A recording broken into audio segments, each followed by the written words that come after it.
Hello everyone, my name is Peter. You will notice straight off the bat, my hair is mad. I need a haircut.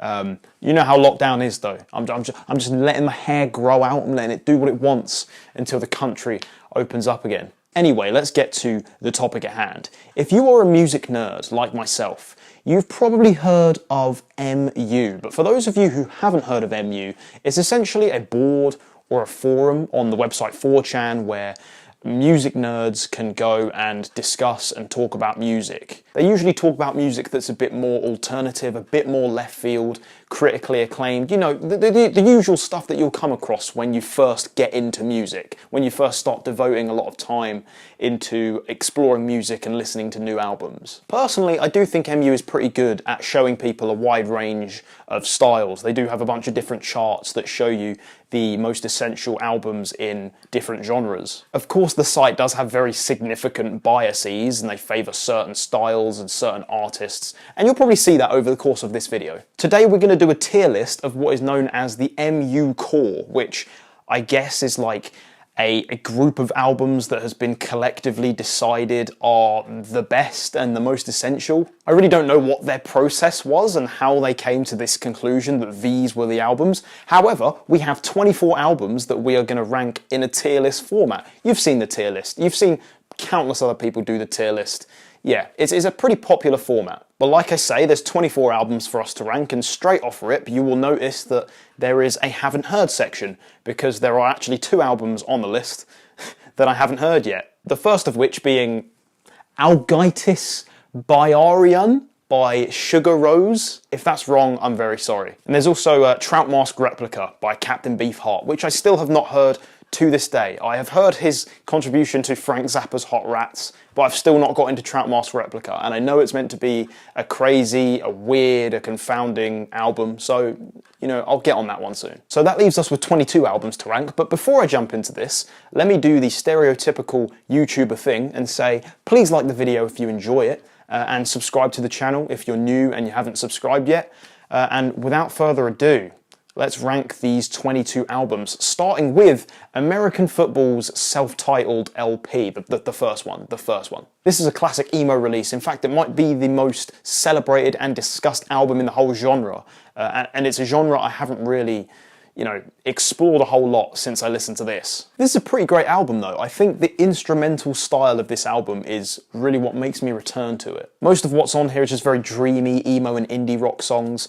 There's also a bit of a math rock twist to some of them, as the band often incorporate some unusual time signatures. There's also a jazzy feel to some of these songs. You'll hear some very loose drumming, as well as the trumpet being played on 3 or 4 of the songs, both of which are courtesy of Steve Lamos. I really love the song Honestly. For some reason, that song has really stuck with me ever since I listened to this album. Honestly though, pun intended, this isn't one of my all-time favourite albums like some of the ones we'll talk about in a little bit, but it's still very good, still a very tight and consistent track list, and I recommend it to anyone watching, so I'm feeling a B tier on this one. Yeah, I think that's pretty reasonable. Okay, so next we have King Crimson's In the Court of the Crimson King, a real watershed moment in progressive rock. Its combination of rock at the time with elements of jazz and classical music really went on to define most of the progressive rock that would come after it in the 70s. Massively influential record, and along with that, the music is also great.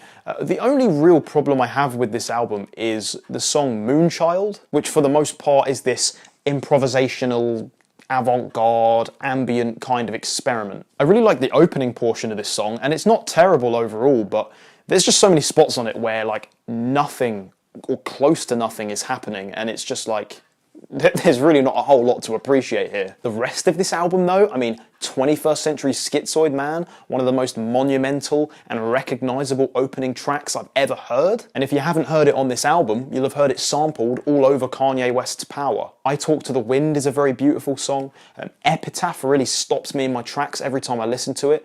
And the closing title track is such a grand and an epic way to close this album out. I'm going to throw this one into the A tier. This is a solid A tier album. Alright, next we have F sharp, A sharp, Infinity by Godspeed You Black Emperor. Now this is GYBE's debut album, and I think this is a pretty fantastic record as well. It features those long-form compositions and those grand instrumental palettes that are so typical of post-rock and of Godspeed You Black Emperor. The comparison with Lift Your Skinny Fists is naturally going to come up, and we will talk about that album very shortly. I feel like the build-ups are slightly less captivating and the crescendos are slightly less rewarding on this album than they would go on to become on Lift Your Skinny Fists. With that being said though, this album obviously stands up very well on its own. It's a very dramatic and tense post-rock album, and I think it also deserves a spot in the A tier. Okay, so next we have Deaf Consciousness by Have a Nice Life. I feel like I really need more listens with this one to solidify my ranking of it. However, just briefly revisiting it for this video,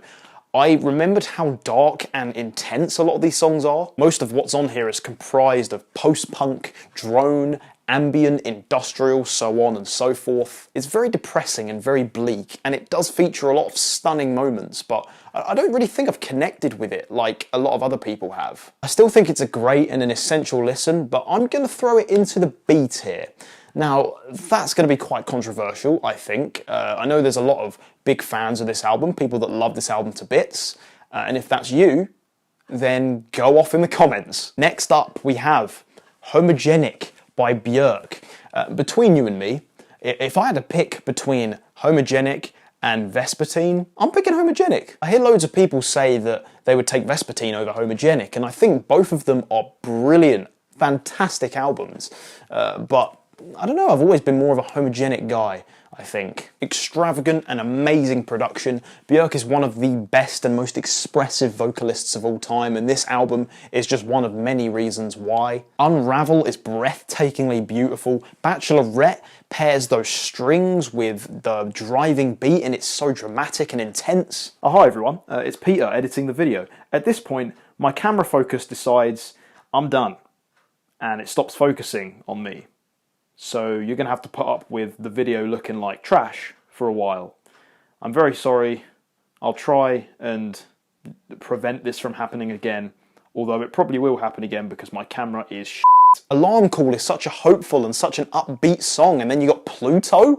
Pluto goes off, man! Has one of the wildest vocal performances on the whole album towards the end of the track, and then it ends with All Is Full of Love, one of the dreamiest and most wonderful things I've ever heard. I'm going S tier. I'm going S tier. I was going to put this in the A tier, but I've just sat here and reflected and realised that I pretty much love every single song on this album, so S tier. I'm doing it. Alright, next one. In Rainbows, Radiohead.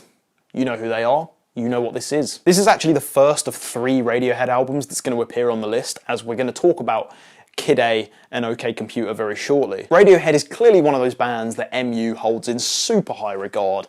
But you know what? I'm not even mad about it because I love Radiohead. They are one of my favourite bands of all time after all. In my opinion, In Rainbows really sees Radiohead capture this dynamic edge and this vibrancy that I don't think they had at any other point in their career. There are moments on here where the energy is really high, like the first 2 songs, especially Body Snatchers. That song is so loud and so wild, at least by Radiohead standards, and I can't really think of another moment in their whole discography where they go this hard. There are breathtaking and more low-key moments on here like Nude, Weird Fishes / Arpeggi, House of Cards. The song Videotape is crushingly sad and beautiful, one of their best closers. As good as Kid A and OK Computer both are, I think there's just a uniqueness to In Rainbows, something about its 10-track, super tight collection of songs. It just feels like the band was just gelling so well on this record, and every idea just comes out so fantastically. This gotta be an S tier, man. It's gotta be an S tier. This is brilliant stuff. Alright, next one, let's go. It's In the Aeroplane Over the Sea by Neutral Milk Hotel, the God album of MU. I feel like this album has become an idol that everyone on MU and just everyone on the internet just like gets down on their knees and just worships. For real though, this album is actually really great, and I can see why it's praised by so many fans and critics. However, what I don't see is the ridiculous amount of hype that this album has behind it as being the greatest album ever made, or being one of the most dense and layered and amazing cultural works ever conceived. I truly and honestly do not understand where that crowd is coming from, and I don't think I ever will. A lot of the songwriting on this album comes off to me as just being very surreal and very abstract. A lot of the imagery is just very captivating and interesting, but it doesn't read to me as like the deepest and most layered concept of all time. Maybe someone who's a bit more, you know, well versed in the concept of this record and thinks it's like the best album of all time could explain it to me, could turn me on to something that might change my mind and change my outlook. Musically, I actually do really love the lo-fi and the psychedelic approach that this album takes, and there's a lot of great highlights on here. The song Oh Comely is amazing, and it's so gripping for the whole duration of its runtime. I love both parts of King of Carrot Flowers, the title track, both parts of Two-Headed Boy. Honestly though, I'm feeling a B tier on this one. Maybe think of it as like a very high B tier, very low A tier. I know you're mad right now. I know you're mad, Neutral Milk Hotel stans, and I don't care. All right, next one, we've got the second Radiohead album on this list, and it's Kid A this time. Straight up, out the gate, I'm just gonna tell you, if you didn't know already, this is my favorite Radiohead album. This is the band getting a lot more eclectic, going full on electronic, post-rock, ambient, even pulling from genres such as krautrock and jazz. This album just takes you on such a dark and a dystopian journey, and I just can't get enough of it. Everything in its right place is still their best opener in my opinion. The national anthem, what an amazing and frantic song that is. The driving bass line, the Jackie Lieberzeit-esque drumming, he's the drummer from Can, and that free jazz section with those crazy blaring horns. It's just mental. It's just mental. How to Disappear Completely is stunningly,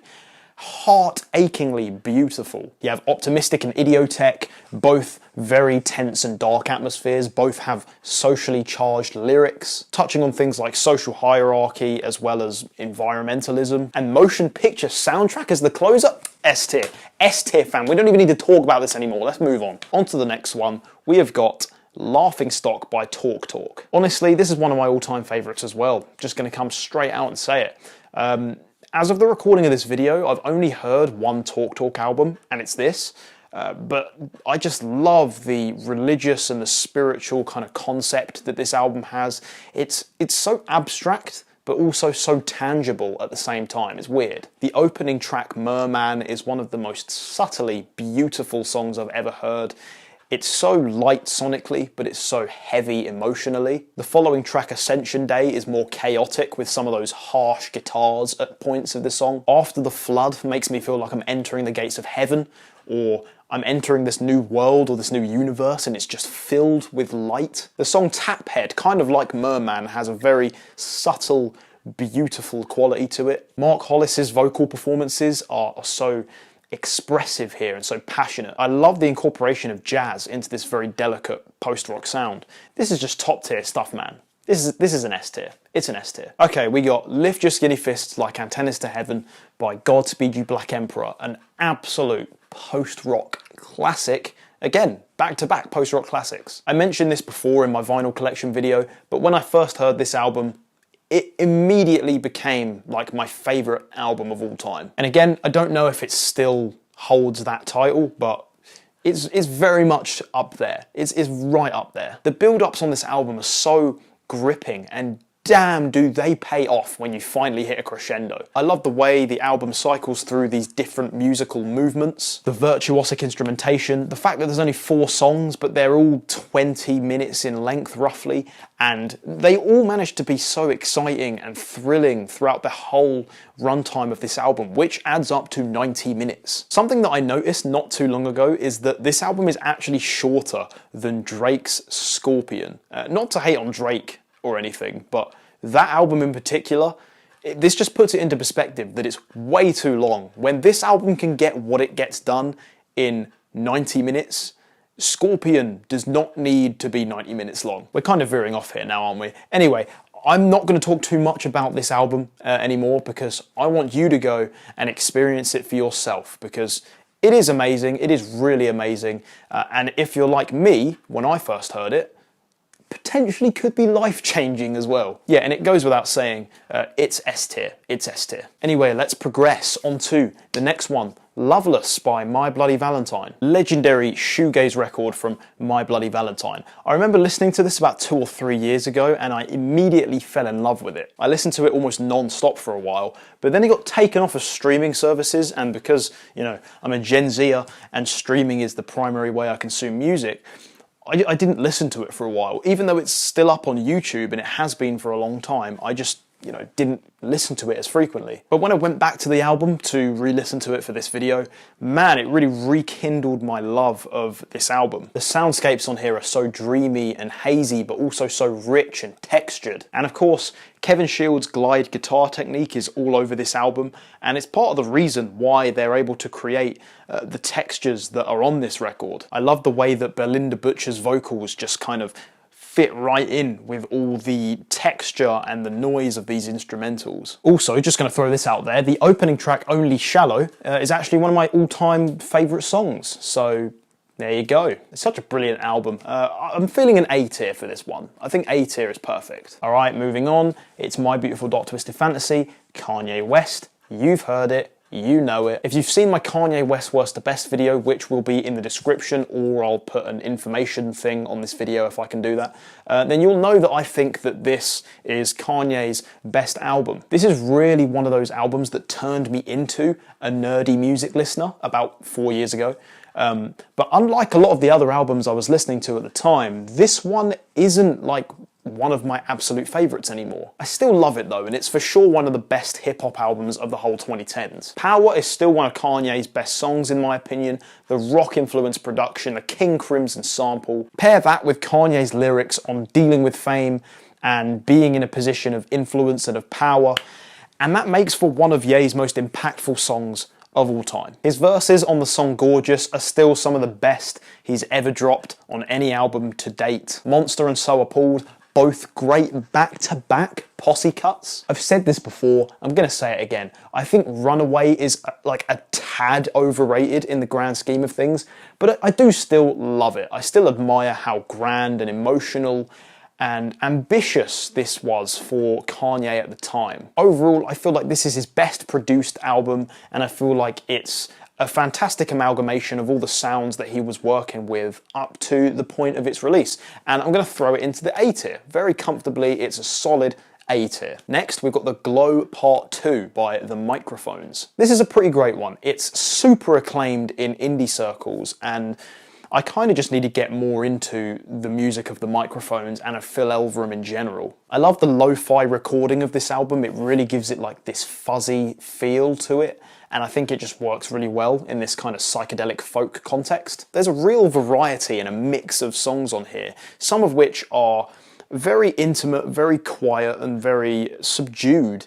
And then some others are just ridiculously noisy and cacophonous to the point where it actually becomes a bit overbearing sometimes. Overbearing in a good way, of course. I think it really adds to the emotion and the impact of the album. You'll get tracks like Headless Horseman and I'll Not Contain You, which are just very bare folk songs featuring just acoustic guitars and vocals. And then you'll be hit with tracks like The Glow Part 2 and Samurai Sword, where the mixes are just so heavy and compressed, and yet the vocals are still so light and breathy, and I really love that contrast that it creates. This is a very emotionally impactful record, but I think I'm going to put it into the B tier. I think it's very close to the A tier, but B tier is just my instinct at the moment. On to the next one, we've got Merryweather Post Pavilion by Animal Collective. Again, Animal Collective are a band that I haven't like thoroughly explored yet. In fact, I've only heard this album as well as Feels, so I do be slacking. However, Merryweather Post Pavilion is Animal Collective's most popular record by far.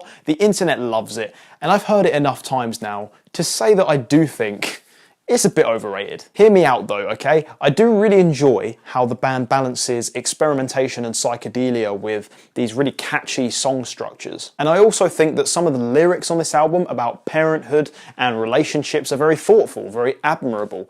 However, I just haven't connected to it as much as so many other people clearly have. I do find myself returning to the first half of this album a lot more than the second half. Not that the second half is bad or anything, it's actually really good. I just think this album kicks off with a fantastic 5-track run. It is kind of overrated though, especially by outlets like Pitchfork, who gave it what, like a 9.6? Yeah, I don't understand that kind of hype for this.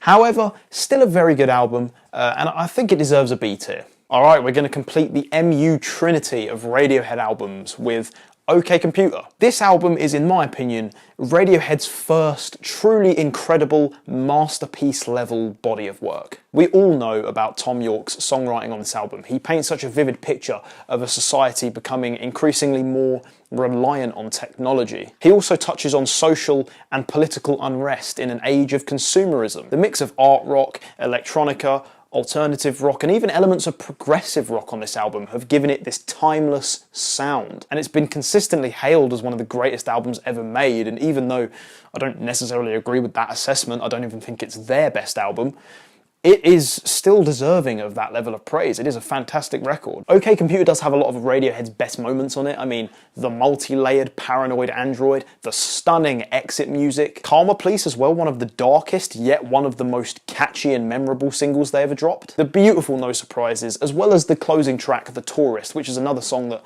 really stops me in my tracks every time I listen to it. Ultimately though, I do think I'm going to put this in the A tier. I know that's going to piss some people off, but I do slightly prefer both Kid A and In Rainbows to this album. The thing is, with Radiohead's top 3, it's more like 1A, 1B, 1C, rather than 1, 2, 3. You really can't go wrong with any of their best work. On to the next one, we have Pet Sounds by the Beach Boys. Before I started going back over all of these albums and re-listening to them for this video, I legit hadn't listened to Pet Sounds for like 2 years. Listening to it again did make me realise how much I love it though. The instrumentation is very rich and varied for its time.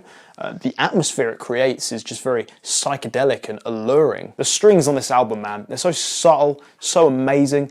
Listen to Don't Talk, Put Your Head on My Shoulder, or the classic God Only Knows if you want examples of that, or a number of the other songs on here. Most of the songs are very simple, it's mostly about love. However, it's a very sincere and endearing place that these lyrics come from. Those trademark group harmonies are so... They make me feel like the band is just giving me a massive hug while I listen to the album. In terms of pop music, I think this album is quite simple, but also simultaneously quite progressive for the time that it came out. It's one of those albums that's very accessible, very approachable, and yet there's so much to love about it when you listen to it. So I think this is a solid A tier. We're gonna go with that, because I love this album. Next up, it's Remain in Light by Talking Heads. This is for sure one of my favourite albums of the 80s. In fact, it might be my favourite.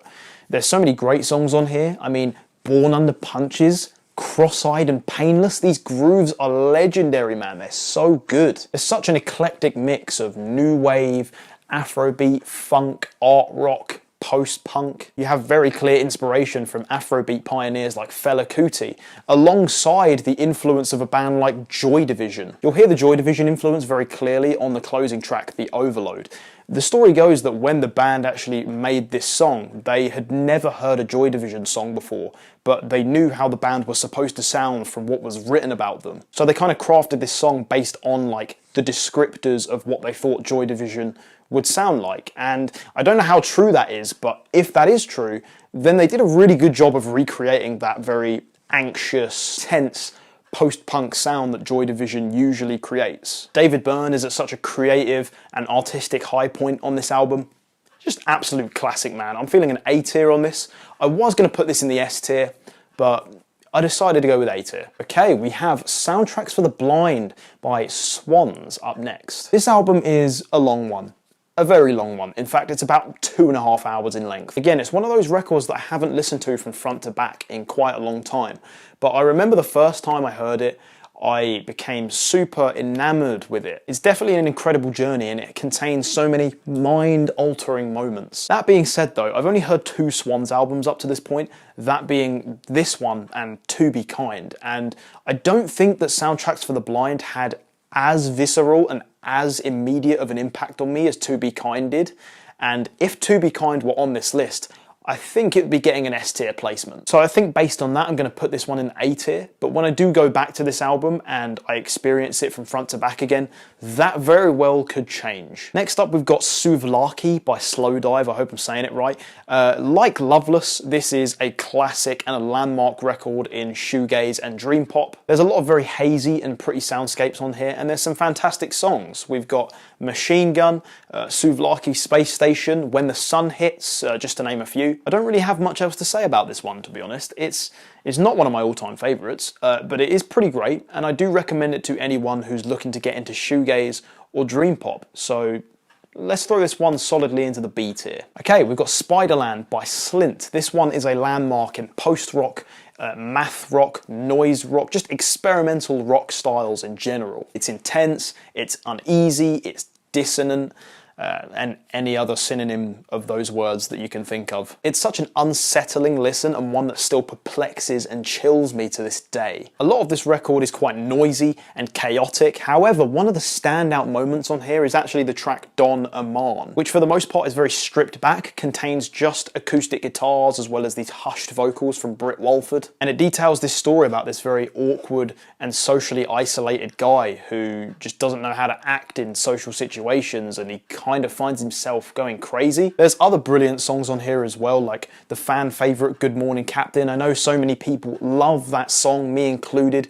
A very intense way to end the album. There's Washer, there's Breadcrumb Trail, but I'm not going to go too much in depth about every song because I don't want this video to be like 2 hours long. This is an A tier. We're going to throw this into the A tier. Okay, the second to last album on the list, we have your boys Death Grips with The Money Store. This is the Death Grips record that gets the most praise and the most love from fans, and while personally I think I prefer the Powers That Be just a bit, I can see why this one is so beloved. I do think the noisy and the abrasive industrial hip-hop sound that has kind of become synonymous with Death Grips over the last decade was at its most refined on The Money Store. Even though MC Ride has his manic vocal delivery where he shouts most of his lyrics on most Death Grip songs you'll ever hear, I think the ideas on The Money Store are actually really catchy. Obviously this album is weird at first for outsiders and people trying to get into it, but when you give it a bit of time, some of these ideas will actually get stuck in your head. Tracks of that nature would be I've Seen Footage, Get Got, The Fever, and the list goes on. I think the group do such a great job of balancing the relentless sonic experimentation and the heady, cryptic lyrics that you usually get with a Death Grips record, and they balance it out with catchy and immediate song ideas, at least more so than on an album like The Powers That Be, where they just go off the deep end with the experimentation. I'm going to throw this one into the A tier. Very comfortable, very solid A tier. And the final album that we're going to talk about on this list is Velvet Underground and Nico by The Velvet Underground. This is the debut Velvet Underground album, an absolute classic in art rock, psychedelic rock, proto-punk. They really set the stage and laid the groundwork for a lot of the more alternative styles of music that would follow it. It was actually really transgressive for its time, as the band addressed things like sadomasochism, drug abuse and drug dealing, prostitution, etc. It might not seem that crazy or that out there by today's standards, but you have to think about this record in context. I think there's a great balance on this album of songs that are very catchy and light on the ears, as well as songs that are much louder and much more unhinged. You'll get a song like Sunday Morning or Femme Fatale, these very low-key, poppy, subtle moments of beauty. And they'll contrast very heavily with more abrasive and left field tracks like Heroin, European Sun, and of course Venus in Furs, one of my favourite Velvet Underground songs of all time. This album's iconic, it's an essential listen. I'm going to throw it into the A tier, I think. Alright, that does it for the MU Core tier list video. And as you can see, every album on the tier list lands in the B tier or higher. To be honest though, these are all highly praised, highly acclaimed albums, so it's not really much of a surprise we didn't use the C and D tiers. If you want to go ahead and make your own tier list with these albums, you can find a link in the description to the website that I was using. And if you want to share any of your opinions on my thoughts of these albums, or your thoughts of these albums, then feel free to do so in the comments. Thank you very much for watching this video, I greatly appreciate you, and I will see you in the next one.